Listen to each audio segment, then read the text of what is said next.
ಹೊಸಕೋಟೆ ತಾಲೂಕಿನ ಅನಗೊಂಡನಹಳ್ಳಿ ಹೋಬಳಿಯ ದೇವನಗುಂದಿ ಗ್ರಾಮ ಪಂಚಾಯಿತಿ ಆವರಣದಲ್ಲಿ ಕುಡಿಯುವ ನೀರು ಹಾಗೂ ಶುದ್ಧ ಕುಡಿಯುವ ನೀರಿನ ಘಟಕಗಳ ನೀರನ್ನು ಪರೀಕ್ಷೆ ಮಾಡಲಾಯಿತು ಹಾಗೂ ಪಂಚಾಯಿತಿ ಜಲಗಾರರಿಗೆ ತರಬೇತಿ ಕಾರ್ಯವನ್ನು ಹಮ್ಮಿಕೊಳ್ಳಲಾಗಿತ್ತು. ಇನ್ನು ಇದೇ ಸಂದರ್ಭದಲ್ಲಿ ಗ್ರಾಮ ಪಂಚಾಯಿತಿ ಅಭಿವೃದ್ಧಿ ಅಧಿಕಾರಿ ಹರೀಶ್ ಮಾತನಾಡಿ, ಕರ್ನಾಟಕ ರಾಜ್ಯದ ಹಲವಾರು ಜಿಲ್ಲೆಗಳಲ್ಲಿ ಕಲುಷಿತ ನೀರು ಸೇವನೆಯಿಂದ ಸಮಸ್ಯೆ ಉಂಟಾದ ಹಿನ್ನೆಲೆಯಲ್ಲಿ ಸರ್ಕಾರದ ಹಾಗೂ ನೀರು ಸರಬರಾಜು ಇಲಾಖೆಯ ಮುಖ್ಯ ಕಾರ್ಯನಿರ್ವಾಹಕ ಅಧಿಕಾರಿ ಅಭಿಯಂತರ ನಿರ್ದೇಶನದಂತೆ ಗ್ರಾಮ ಪಂಚಾಯಿತಿ ವ್ಯಾಪ್ತಿಯ ಕೊಳವೆ ಬಾವಿಗಳ ಹಾಗೂ ಶುದ್ಧ ಕುಡಿಯುವ ನೀರನ್ನ ಪರೀಕ್ಷಿಸಲಾಗಿದ್ದು ಯಾವುದೇ ಸಮಸ್ಯೆ ಕಂಡು ಬಂದಿಲ್ಲ ಎಂದರು. ಕುಡಿಯುವ ನೀರು ಮತ್ತು ನೈರ್ಮಲ್ಯ ಇಲಾಖೆ ಉಪವಿಭಾಗ ಹೊಸಕೋಟೆ ಸಹಾಯಕ ಕಾರ್ಯಪಾಲಕ ಅಭಿಯಂತರರ ಒಂದು ನಿರ್ದೇಶನದ ಮೇರೆಗೆ ಹಾಗೂ ಸರ್ಕಾರದ ನಿರ್ದೇಶನದ ಮೇರೆಗೆ ನಮ್ಮಲ್ಲಿ ದೇವನಗುಂದಿ ಗ್ರಾಮ ಪಂಚಾಯಿತಿಯಲ್ಲಿ ಇವತ್ತು ಎಲ್ಲ ಗ್ರಾಮಗಳಲ್ಲಿರ್ತಕ್ಕಂಥ ಏನು ಸರ್ಕಾರಿ ಕೊಳವೆ ಬಾವಿಗಳು ಮತ್ತು ಶುದ್ಧ ನೀರು ಘಟಕಗಳದ್ದು ಕುಡಿಯೋ ನೀರಿನ ಶಾಂಪಲ್ಗಳನ್ನು ಒಂದು ಏನು ಅದರ ನೀರಿನ ಪ್ರಮಾಣದಲ್ಲಿ ಯಾವ ರೀತಿ ಇದೆ ಅನ್ನೋದನ್ನ ಪರೀಕ್ಷೆ ಮಾಡೋ ಸಲುವಾಗಿ ಇಲಾಖೆಯಿಂದ ನಮ್ಮ ಒಂದು ಗ್ರಾಮ ಪಂಚಾಯತ್ಗೆ ಇವತ್ತು ಅಧಿಕಾರಿಗಳು ಬಂದಿದ್ದಾರೆ. ಇವರು ಇವತ್ತು ಬಂದು ಟೆಸ್ಟ್ ಮಾಡೋದಲ್ಲದೆ ನಮ್ಮೆಲ್ಲ ಗ್ರಾಮ ಪಂಚಾಯತಿ ಗ್ರಾಮ ವಾಟರ್ ಮ್ಯಾನ್ಗಳಿಗೂ ಈ ಒಂದು ಟೆಸ್ಟ್ ಕಿಟ್ ಮುಖಾಂತರ ಇಲ್ಲಿ ಯಾವ ರೀತಿ ನೀರನ್ನು ಟೆಸ್ಟ್ ಮಾಡಬೇಕು, ಆ ನೀರಿನಲ್ಲಿ ಯಾವ್ಯಾವ ರೀತಿ ಯಾವ್ಯಾವ ಅಂಶಗಳು ಇದೆ, ಯಾವ್ಯಾವ ರೀತಿ ಯಾವ ಪರ್ಸೆಂಟೇಜ್ ಎಷ್ಟೆಷ್ಟು ಬರ್ತಾ ಇದೆ, ಆ ನೀರು ಪರ್ಸೆಂಟೇಜು ಏನಾದರೂ ವ್ಯತ್ಯಾಸ ಆದಾಗ ಇದು ನೀರು ಕುಡಿಯೋದಕ್ಕೆ ಯೋಗ್ಯ ಇದೆಯೋ ಇಲ್ಲ ಅನ್ನೋದ್ರ ಬಗ್ಗೆ ಇವತ್ತಿಲ್ಲಿ ಪರೀಕ್ಷೆ ಮಾಡಿ ಇವರಿಗೆ ಫಸ್ಟ್ ತರಬೇತಿ ಕೊಡಬೇಕು. ನೀರು ಯಾವ ರೀತಿ ನಾವು ಅಲ್ಲಿ ನಿರ್ವಹಣೆ ಮಾಡಬೇಕು, ಕುಡಿಯೋ ನೀರಿನ ಮೇಂಟೆನೆನ್ಸ್ ಆವಾಗ ಯಾವ ರೀತಿ ಮಾಡಬೇಕು ಅನ್ನೋದು ಇಲ್ಲಿ ಅವ್ರಿಗೆ ಇದು ಕೊಡ್ತಾರೆ, ಟ್ರೈನಿಂಗ್ ಕೊಡ್ತಾರೆ. ಇವ್ರು ಏನು ಮಾಡ್ಬೋದು ಅಂದರೆ ಒಂದು ತಿಂಗಳಿಗೊಮ್ಮೆ, 3 ತಿಂಗಳಿಗೊಮ್ಮೆ, 4 ತಿಂಗಳಿಗೊಮ್ಮೆ ಇವರು ಪ್ರತಿ ಸಾರಿ ಬರೋಕ್ಕಾಗಲ್ಲ, ಇಲಾಖೆ ಬೆಂಗಳೂರಿಂದ ಬರೋದಕ್ಕಾಗಲ್ಲ. ಹಂಗಾಗಿ ನಮ್ಮ ಹೊಸಕೋಟೆಯಲ್ಲಿ ನಮ್ಮ ಒಂದು ಗ್ರಾಮ ಪಂಚಾಯತಿಯಲ್ಲೇ ಈ ಕಿಟ್ಗಳನ್ನು ನಾವು ಇಟ್ಕೊಂಡಿದ್ದೀವಿ.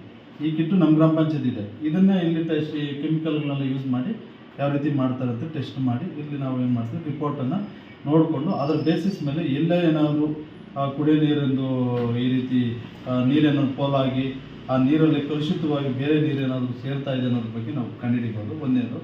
ಇನ್ನೊಂದು ಏನಂದರೆ ಈಗ ಕೊಳವೆ ಬಾವಿಗಳು ಈ ಭಾಗದಲ್ಲಿ ಈಗ 1300, 1400 ಅಡಿ ಹೋಗ್ತಾ ಇದೆ.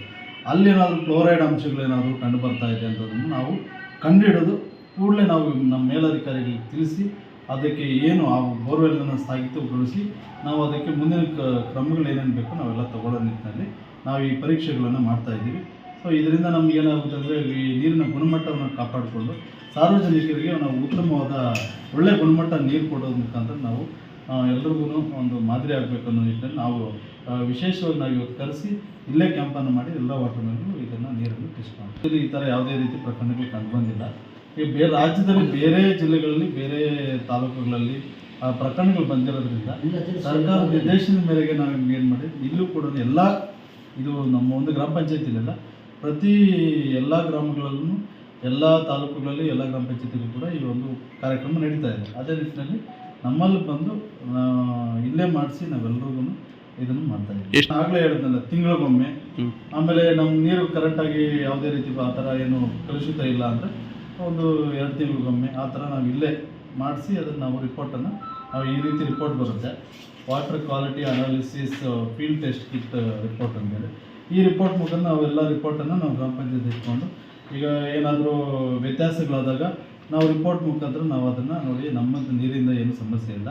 ಅಲ್ಲಿ ಊಟದ್ದು ಕೆಲವೊಂದು ಟೈಮಲ್ಲಿ ವ್ಯತ್ಯಾಸ ಆಗ್ತದೆ, ಈ ಕಾಲರ ಮತ್ತು ಬೇರೆ ಇದು ಏನಾದರೂ ಆದಾಗ ಆವಾಗ ನಾವೇನು ಮಾಡೋದು ತೋರಿಸ್ಬೋದು, ಈ ಥರ ಆಗಿದೆ, ಫುಡ್ ಇನ್ಸ್ಪೆಕ್ಷನಿಂದ ಈ ಥರ ಆಗಿದೆ ಅಂತ ನಾವು ತೋರಿಸೋಕ್ಕೆ ಅವಕಾಶ.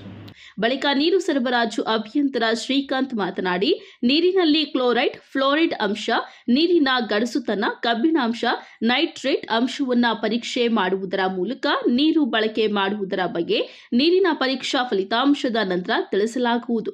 ಒಂದು ವೇಳೆ ನೀರಿನಲ್ಲಿ ಒಂದಷ್ಟು ಕಲುಷಿತ ಕಂಡುಬಂದರೆ ಅದನ್ನು ಪ್ರಯೋಗಾಲಯಕ್ಕೆ ಕಳುಹಿಸಿ ಮತ್ತೊಮ್ಮೆ ಪರೀಕ್ಷೆ ಮಾಡಲಾಗುವುದು ಎಂದರು. 7 ಹಂತದಲ್ಲಿ ನಾವು ಪರೀಕ್ಷೆ ಮಾಡ್ತೀವಿ. ಇಲ್ಲಿ ಫೀಲ್ಡ್ ಟೆಸ್ಟ್ ಇದರಲ್ಲಿ ನಾವಿನ್ನೂ ಏನಾದರೂ ಅದರಲ್ಲೇನಾದರೂ ಬೇರೆ ಥರ ಅಂದರೆ ಈಗ ಕಲುಷಿತ ಜಾಸ್ತಿ ಇದೆ, ಪ್ರಾಬ್ಲಮ್ ಆಗ್ತಿದೆ ಅಂದರೆ ನಾವು ಲ್ಯಾಬ್ಗೆ ಕಳಿಸ್ಕೊಡ್ತೀವಿ. ಲ್ಯಾಬ್ ಟೆಸ್ಟ್ ಮಾಡಿ ರಿಪೋರ್ಟ್ಸ್ ಎಲ್ಲ pH ವ್ಯಾಲ್ಯೂ ಟೆಸ್ಟ್ ಮಾಡ್ತೀವಿ, pH ವ್ಯಾಲ್ಯೂ ಮತ್ತು ಗಡಸುತನ ಟೆಸ್ಟ್ ಮಾಡ್ತೀವಿ, ಕ್ಲೋರೈಡ್ ಟೆಸ್ಟ್ ಮಾಡ್ತೀವಿ, ಫ್ಲೋರೈಡ್ ಟೆಸ್ಟ್ ಮಾಡ್ತೀವಿ, ಮತ್ತು ಕಬ್ಬಿಣ ಐರನ್ ಟೆಸ್ಟ್ ಮಾಡ್ತೀವಿ, ಮತ್ತು ನೈಟ್ರೇಟ್ ಮಾಡ್ತೀವಿ. ಇಷ್ಟು ಟೆಸ್ಟ್ ಮಾಡ್ತೀವಿ ನಾವು. ಯಾವುದು ಈಗ ಹೇಳಿದ್ರೆ ಗೊತ್ತಾಗಿಲ್ಲ. ಏನು ಸಮಸ್ಯೆ ಇಲ್ಲ ಏನು ಸಮಸ್ಯೆ ಇಲ್ಲ.